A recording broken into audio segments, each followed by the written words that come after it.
메시지 성경 통독 제212일. 오늘 말씀은 히브리서 9장에서 12장까지입니다. 9장 가시적 비유인 성소. 첫 번째 교회에게는 예배를 위한 지침과 특별히 고안된 예배 장소가 있었습니다.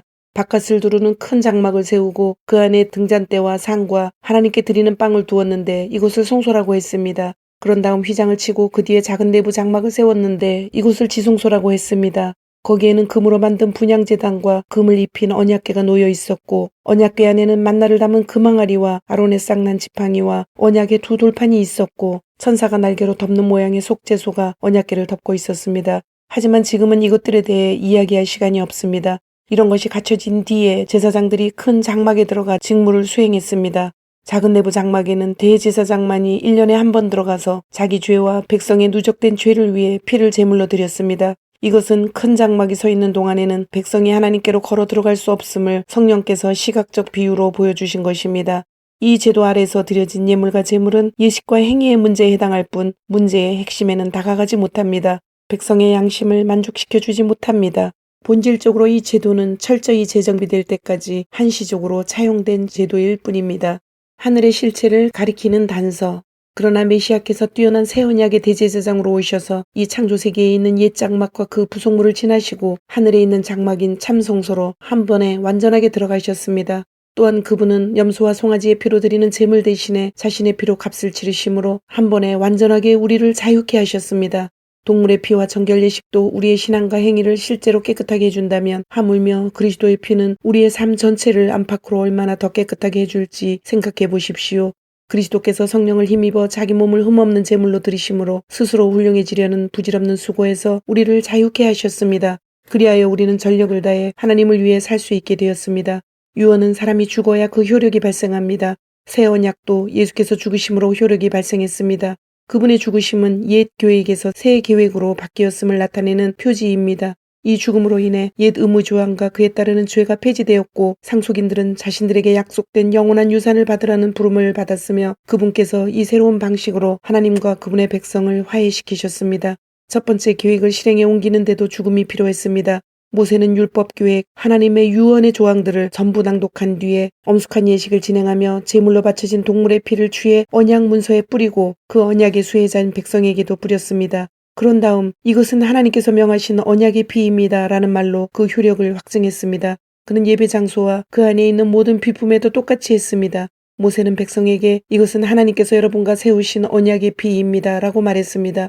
사실 유언에 담긴 모든 내용의 효력은 죽음에 달려 있습니다. 죽음의 증거인 피가 우리의 전통 속에서 특히 죄 용서와 관련해 그토록 자주 사용된 것은 이 때문입니다. 이것으로 하늘에 있는 실체를 가리키는 그 모든 부차적 의식에서 피와 죽음이 왜 그토록 중요한 역할을 했는지 설명됩니다. 또한 지금 더 이상 동물 제물이 쓸모없고 필요 없게 된 것도 설명됩니다. 그리스도께서는 이 땅에 있는 성소로 들어가신 것이 아닙니다. 그분은 참 성소로 들어가셔서 우리 죄를 위한 희생제물로 자기 몸을 하나님께 드리셨습니다. 옛 교회 아래에 있는 대제사장들은 해마다 동물의 피를 가지고 성소에 들어갔지만 그리스도께서는 그러실 필요가 없습니다. 만일 해마다 성소에 들어가셔야 했다면 그분은 역사가 진행되는 내내 되풀이해서 자기 몸을 드리셔야 했을 것입니다. 그러나 그분은 한 번에 완전히 자기 몸을 희생제물로 드리셨습니다. 다른 모든 희생제물을 대신해서 자기 몸을 드리심으로 죄에 대한 최종 해결책을 내놓으신 것입니다. 누구나 한 번은 죽으며 그 후에는 자기의 삶의 결과와 마주해야 합니다. 그리스도의 죽으심도 단 한 번 일어난 사건이지만 죄를 영원히 제거하는 희생제물로 죽이신 것이었습니다. 그러므로 그분께서 다시 나타나실 때 그분을 뵙기 원하는 이들이 맞게 될 결과는 다름 아닌 구원입니다. 10장 예수의 희생. 옛 계획은 새 계획 속에 담겨있는 좋은 것들을 암시할 뿐입니다. 옛 율법 계획은 완전하지 못해서 그것을 따르는 이들 또한 온전하게 해주지 못했습니다. 해마다 수많은 희생제물이 드려졌지만 그것은 완전한 해결책이 되지 못했습니다. 만일 그 제물이 해결책이 되었다면 예배자들은 기쁜 마음으로 자기 길을 갔을 것이고 더 이상 죄에 끌려 다니지 않았을 것입니다. 그러나 죄의식이 없어지기는커녕 동물 제물을 거듭해서 바칠수록 죄의식과 죄책감은 오히려 고조되었습니다. 황소와 염소의 피가 죄를 없앨 수 없다는 것이 너무도 분명합니다. 그리스도께서 선포하신 예언의 말씀은 이 점을 염두에 두고 하신 것입니다. 당신께서는 해마다 드리는 제물과 예물을 원치 않으십니다. 그래서 나를 위해 몸을 마련해 주셔서 희생제물로 삼으셨습니다. 이제 당신이 기뻐하시는 것은 제단에서 피어오르는 향기와 연기가 아닙니다. 그래서 내가 말했습니다. 오 하나님, 당신의 책에 기록된 대로 당신의 방법대로 행하기 위해 내가 왔습니다. 당신께서는 재물과 예물을 원치 않으십니다. 라고 말씀하실 때 그리스도께서는 옛 계획에 따른 의식을 언급하신 것입니다. 또한 당신의 방법대로 행하기 위해 내가 왔습니다. 라고 말씀하실 때 그분은 첫 번째 계획을 폐하시고 새 계획, 하나님의 방법을 세우신 것입니다. 예수께서 자기 몸을 한 번에 완전한 제물로 드리심으로 우리는 하나님께 합당한 사람이 되었습니다. 각 제사장들이 날마다 제단에 나아가 일하고 해마다 똑같은 제물을 드리지만 그런 것이 결코 죄 문제를 해결하지는 못합니다. 그러나 그리스도께서 제사장으로 죄를 위해 단 한 번 제물을 드리셨고 그것으로 모든 것이 끝났습니다. 그런 후에 그분은 하나님 오른편에 앉으셔서 원수들이 항복하기를 기다리셨습니다. 그것은 완전하신 분이 불완전한 사람들을 온전케 하시기 위해 드리신 완전한 제물이었습니다. 단 한 번 제물을 드리심으로 그분은 정결 과정에 참여하는 모든 이들에게 필요한 모든 일을 완수하신 것입니다. 성령께서도 이같이 증언해 주셨습니다. 내가 이스라엘과 세우려는 새 계획은 종이에 쓸 수도 없고 돌에 새길 수도 없는 것이다. 이번에는 내가 그 계획을 그들 속에 써주고 그들 마음에 새겨줄 것이다. 그러고는 이렇게 결론 지으셨습니다. 내가 그들의 죄를 영원토록 깨끗이 씻어줄 것이다. 이제 죄가 영원토록 제거되었으니 더 이상 죄 때문에 제물을 드릴 필요가 없습니다. 확신을 가지고 나아가십시오. 그러므로 친구 여러분, 이제 우리는 주저함 없이 곧바로 하나님께로 성소 안으로 나아갈 수 있습니다. 예수께서 자기를 희생에 흘리신 피로 그 길을 열어주셨고 하나님 앞에서 우리의 제사장이 되어주셨습니다. 하나님 앞으로 나아가는 통로인 휘장은 다름 아닌 그분의 몸입니다. 그러니 확고한 믿음과 우리가 하나님 앞에 온전히 드려질 만한 온전한 존재가 되었다는 확신을 가지고 하나님 앞에 나아가야 합니다.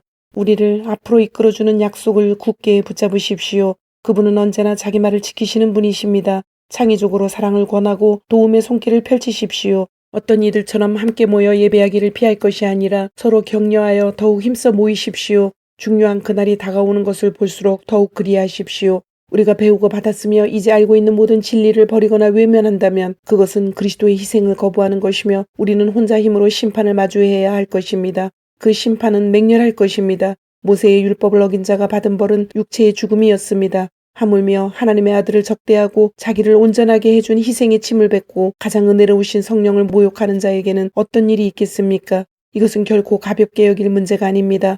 하나님께서는 우리에게 책임을 묻고 그 값을 치르게 하겠다고 경고하셨습니다. 그분은 아주 분명히 밝히셨습니다. 복수는 나의 것이다. 나는 어느 것 하나 그냥 넘어가지 않겠다고 하셨고 하나님께서 자기 백성을 심판하실 것이다 라고 하셨습니다. 아무도 그냥 통과할 수 없는 것이 분명합니다. 여러분이 처음 그 복음의 빛을 보고 난 뒤에 어떻게 살았는지 기억하십니까? 그 시절은 고난의 시기였습니다. 여러분은 사람들 앞에서 박해와 모욕의 표적이었습니다. 어떤 때는 여러분이 표적이 되고 어떤 때는 여러분의 벗들이 표적이 되었습니다. 여러분의 벗 가운데 몇 명이 감옥에 갇힐 때에도 여러분은 끝까지 그들 곁을 지켰습니다. 박해하는 자들이 난입해 여러분의 소유를 빼앗을 때도 여러분은 편한 얼굴로 그들이 하는 대로 내버려 두었습니다. 그들이 여러분의 진짜 보물을 어찌할 수 없다는 것을 알고 있었기 때문입니다. 그들의 어떤 행위도 여러분을 괴롭게 하거나 좌절시키지 못했습니다. 그러니 이제 와서 포기하지 마십시오. 그때 여러분은 확신에 차 있었습니다. 그 확신은 지금도 유효합니다. 하지만 약속을 이루려면 하나님의 계획을 붙잡고 끝까지 견뎌야 합니다. 이제 머지않아 그분이 오신다. 언제라도 모습을 드러내실 것이다. 하지만 나와 바른 관계에 있는 사람은 그 변치 않는 신뢰로 인해 살 것이다. 도망치는 자는 내가 기뻐하지 않을 것이다. 우리는 중도에 포기하여 실패할 사람들이 아닙니다. 결코 아닙니다. 우리는 언제나 신뢰함으로 계속 살아남을 사람들입니다.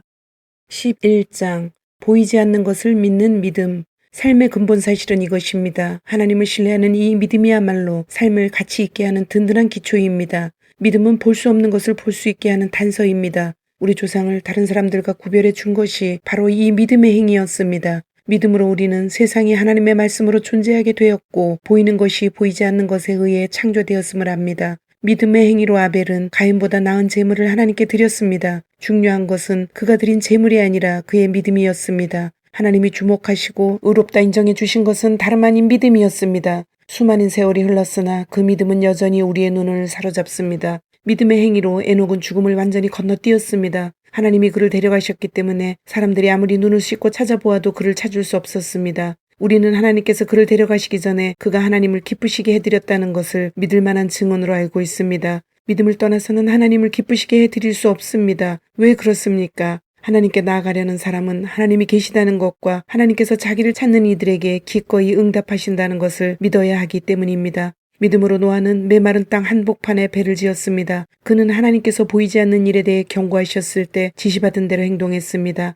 그 결과가 어떠했습니까? 그의 집안이 구원을 받았습니다. 그의 믿음의 행위가 믿지 않는 악한 세계와 믿는 올바른 세계를 예리하게 구분지었습니다. 그 결과로 노아는 하나님과 친밀한 사이가 되었습니다. 믿음의 행위로 아브라함은 장차 그의 본향이 될 미지의 땅으로 떠나라는 하나님의 부르심에 이해하고 응답했습니다. 떠나면서도 그는 자기가 어디로 가는지 몰랐습니다. 믿음의 행위로 그는 자신에게 약속된 땅에서 살되 나그네처럼 장막을 치고 살았습니다. 이삭과 야곱도 같은 약속 아래서 살았습니다. 아브라함은 눈에 보이지 않지만 실제 않은 영원한 기초 위에 세워진 도성, 곧 하나님이 설계하시고 세우신 도성에 눈을 고정했던 것입니다. 믿음으로 사라는 나이 들어 임신하지 못하는 몸이었음에도 아이를 가질 수 있었습니다. 약속하신 분께서 말씀대로 행하실 것을 믿었기 때문입니다. 그리하여 약해져서 죽은 것이나 다름없던 한 사람의 몸에서 셀 수 없을 만큼 많은 사람들이 난 것입니다. 이 믿음의 사람들은 약속된 것을 아직 손에 놓지 못했지만 믿음으로 살다가 죽었습니다. 어떻게 그럴 수 있었습니까? 그들은 약속된 것을 멀리서 바라보며 반겼고 자신들이 이 세상에 잠시 머물다가는 나그네임을 인정했습니다. 그들은 그렇게 살아감으로써 자신들이 참된 본향을 찾고 있음을 분명히 밝힌 것입니다. 만일 그들이 전에 살던 나라를 그리워했다면 언제라도 돌아갈 수 있었을 것입니다. 그러나 그들은 그보다 더 나은 나라, 곧 하늘나라를 갈망했습니다. 이제 여러분은 하나님께서 왜 그들을 자랑스러워하시며 왜 그들을 위해 한 도성을 마련해 두셨는지를 이해할 수 있을 것입니다. 믿음으로 아브라함은 시험을 받을 때 이삭을 하나님께 다시 올려드렸습니다. 그는 약속으로 받은 자신의 외아들을 얻을 때와 마찬가지로 믿음으로 돌려드렸습니다. 이 일은 그가 하나님으로부터 내 후손들이 이삭에게서 나올 것이다 라고 하신 말씀을 들은 뒤에 한 일이었습니다. 아브라함은 하나님이 원하시면 죽은 사람도 일으키실 수 있다고 생각했습니다. 어떤 의미에서 보면 그 일은 아브라함이 이삭을 제단에서 산채로 돌려받을 때 일어난 것입니다. 믿음의 행위로 이삭은 미래를 내다보며 야곱과 에서를 축복했습니다. 믿음의 행위로 야곱은 죽기 직전에 요셉의 아들들을 차례대로 축복하면서 자신의 복이 아니라 하나님의 복으로 축복하고 지팡이의 의지에 서서 하나님을 경배했습니다. 믿음의 행위로 요셉은 죽어가면서 이스라엘 백성의 탈출을 예언하고 자기의 장례를 준비시켰습니다. 믿음의 행위로 모세의 부모는 모세가 태어난 후 석 달 동안 아이를 숨겼습니다. 그들은 아이가 준수한 것을 보고 왕의 법령에 용감히 맞섰습니다. 믿음으로 모세는 어린이 되어 이집트 왕실의 특권층이 되기를 거절했습니다. 그는 압제자들과 더불어 기회주의적이고 안락한 죄악된 삶을 누리기보다 하나님의 백성과 더불어 고된 삶을 선택했습니다.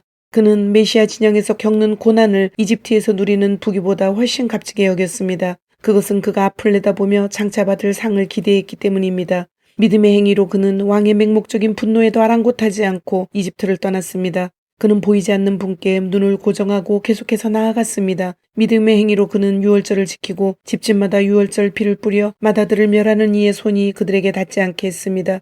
믿음의 행위로 이스라엘은 바짝 마른 땅을 걸어서 홍해를 건넜습니다. 이집트 사람들도 그렇게 하려다가 물에 빠져 죽었습니다. 믿음으로 이스라엘 사람들이 7일 동안 여리고 성벽을 돌자 성벽이 무너져 내렸습니다. 믿음의 행위로 여리고의 창녀 라합은 정탐꾼들을 맞아들여 하나님을 신뢰하지 않는 자들에게 닥칠 파멸을 면했습니다. 계속해서 더 열거하려면 시간이 모자랄 것입니다. 훨씬 더 많은 이들이 있기 때문입니다. 기드온, 바락, 삼손, 입다, 다윗, 사무엘 예언자들, 믿음의 행위로 그들은 나라를 무너뜨리고 정의를 실천하고 약속된 것을 받았습니다. 그들은 사자와 불과 칼의 공격을 막아냈고 약점을 강점으로 바꾸었으며 전쟁에서 이겨 외국 군대를 물리쳤습니다. 여자들은 죽었다가 다시 살아난 사랑하는 이들을 맞아들이기도 했습니다. 고문을 당하면서도 더 나은 부활을 사모한 나머지 굴복하고 풀려나가는 것을 거부한 이들도 있습니다. 어떤 이들은 학대와 채찍질을 기꺼이 받았고 쇠사슬에 묶여 지하굴에 갇히기도 했습니다. 돌에 맞고 톱으로 켜져 두동강이 나고 살해되어 싸늘한 시체가 된 이들의 이야기도 있습니다. 짐승 가족을 두르고 집도 친구도 권력도 없이 세상을 떠돈 이들의 이야기도 있습니다. 세상은 그들을 받아들일 만한 곳이 되지 못했습니다. 그들은 이 혹독한 세상의 가장자리로 다니면서도 최선을 다해 자기 길을 갔습니다. 그들이 믿음으로 사는 삶의 본보기가 되기는 했지만 그들 가운데 약속받은 것을 손에 잡은 사람은 한 사람도 없었습니다. 하나님께서는 우리를 위해 더 좋은 계획을 가지고 계셨습니다. 바로 그들의 믿음과 우리의 믿음이 완전하고 온전한 하나의 믿음이 되게 하는 것입니다. 우리의 믿음 없이는 믿음으로 산 그들의 삶도 온전해질 수 없습니다. 12장 절대로 포기하지 마십시오. 길을 개척한 이 모든 사람들, 이 모든 노련한 믿음의 대가들이 우리를 응원하고 있다는 말이 무슨 뜻인지 알겠습니까? 그들이 열어놓은 길을 따라 우리가 앞으로 나아가야 한다는 뜻입니다. 달려가십시오. 절대로 멈추지 마십시오. 영적으로 군살이 붙어도 안 되고 몸에 기생하는 죄가 있어서도 안 됩니다. 오직 예수만 바라보십시오. 그분은 우리가 참여한 이 경주를 시작하고 완주하신 분이십니다. 그분이 어떻게 하셨는지 배우십시오. 그분은 앞에 있는 것 곧 하나님 안에서 그리고 하나님과 함께 결승점을 지나는 기쁨에서 눈을 떼지 않으셨기에 달려가는 길에서 무엇을 만나든 심지어 십자가의 수치까지도 참으실 수 있었습니다. 이제 그분은 하나님의 오른편 영광의 자리에 앉아 계십니다. 여러분의 믿음이 시들해지거든 그분 이야기를 하나하나 되새기고 그분이 참아내신 적대 행위의 긴 목록을 살펴보십시오. 그러면 여러분의 영혼에 새로운 힘이 힘차게 솟구칠 것입니다. 죄와 맞서 싸우는 이 전면전에서 여러분보다 훨씬 심한 고난을 겪은 이들이 있습니다. 예수께서 피 흘리시기까지 겪으신 그 모든 고난은 말할 것도 없습니다. 그러니 낙심하지 마십시오. 여러분은 훌륭한 부모가 자녀를 어떻게 대하는지 잊었습니까? 하나님께서 여러분을 자녀로 여기신다는 것을 잊었습니까? 나의 사랑하는 자녀야, 하나님의 훈련을 가볍게 여기지 말고 그분의 훈련을 받을 때 낙심하지 마라. 그분은 사랑하는 자녀를 훈련시키고 품에 안으신 자녀를 징계하신다. 하나님께서 여러분을 훈련하고 계십니다. 그러니 절대로 도중에 포기하지 마십시오. 하나님은 여러분을 사랑하는 자녀로 대하십니다. 여러분이 겪는 이 고난은 벌이 아니라 자녀라면 당연히 겪게 마련인 훈련입니다. 무책임한 부모만이 자녀를 제멋대로 살게 내버려 둡니다. 하나님이 무책임한 분이시면 좋겠습니까? 우리가 부모를 존경하는 것은 그들이 우리를 버릇없게 놔두지 않고 훈련하기 때문입니다. 그러니 우리가 참으로 살고자 한다면 하나님의 훈련을 받아들여야 하지 않겠습니까? 우리가 아이였을 때 우리의 부모는 자기 생각에 최선으로 여기는 일을 우리에게 했습니다. 하나님께서는 진정으로 우리에게 최선이 되는 일을 하고 계시며 우리를 훈련시켜 하나님의 거룩하심을 따라 최선을 다해 살아가도록 하십니다. 당장은 훈련이 즐겁지 않으며 본성을 거스른다고 느껴집니다. 그러나 나중에는 틀림없이 좋은 상으로 보답을 받습니다. 잘 훈련받은 사람만이 하나님과의 관계에서 성숙한 열매를 얻기 때문입니다. 그러니 수수방관하며 빈둥거리지 마십시오. 꾸물거리지도 마십시오. 먼 길을 달려갈 수 있게 길을 정비하십시오. 그래야 발을 헛디뎌 넘어지거나 구덩이에 빠져 발목을 삐는 사람이 없을 것입니다. 서로 도우십시오. 그리고 힘을 다해 달려가십시오. 서로 화목하게 지내고 하나님과 화평하게 지내도록 힘쓰십시오. 그러지 않고서는 하나님을 결코 뵙지 못할 것입니다. 아무도 하나님의 자비하신 은혜에서 떨어져 나가는 일이 없게 하십시오. 쓰디쓴 불평이 잡초처럼 자라고 있지는 않은지 예리하게 살피십시오. 엉겅퀴 한두 포기가 뿌리를 내리면 순식간에 정원 전체를 망칠 수도 있습니다.